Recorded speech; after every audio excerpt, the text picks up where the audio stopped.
So, hi guys! Tuturuan po namin kayo kung paano mag-roller skate At rollerblade. Ganyan po ang rollerblade and ito naman po ang roller skate. At ako po ay si Cristel Joy P. Ordon.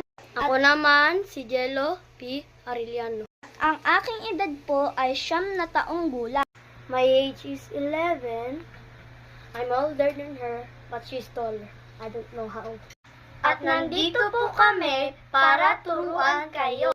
Bow. Turuan po namin kayo ng step by step. Ang unang step po ay ipa-letter V nyo po ang iyong paa. Parang ginto po. At ang step 2 po ay dapat maglakad po kayo ng parang pa-penguin. At ang step 3 naman po ay At ang step 3 naman po ay itulak nyo ang iyong paa.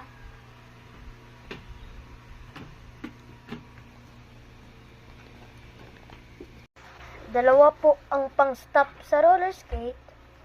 Yung flow at yung sa harapan. Go.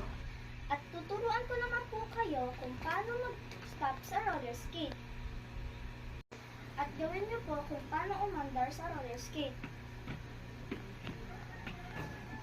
At ipabend nyo po ang inyong paa parang ginto. Parang ginto po. Ganyan po ang pang-stop.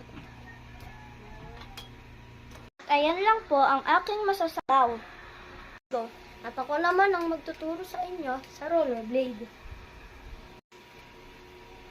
At ganito po kung paano shape yung parang hindi po siya pero pa sideways. Go. Ito naman po, parang tulak. Parang sa roller skate lang po, pero mas na. At ito naman po, pang stop. Pareho lang po siya sa roller skate. Po ganito. Pero didikit naman po yung gulong.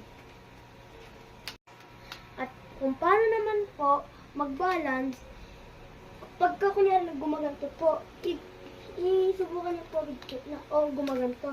Higit na niyo rin po. Pag gumaganto, subukan nyo i-edit na pag gumaganto, normal lang po. Pero huwag po kayo agad umaandar pag gumaganto po kayo. Training nyo po muna yung ganto kayo. Kung pag matumba kayo, mag-helmet po kayo lagi. Pagka matumba kayo pag gumaganto, kailangan nyo po ganyanin hanggang maging steady na po yung balance nyo. Tignan mo po, pagka gumaganto po yung paa ko, kaganto po.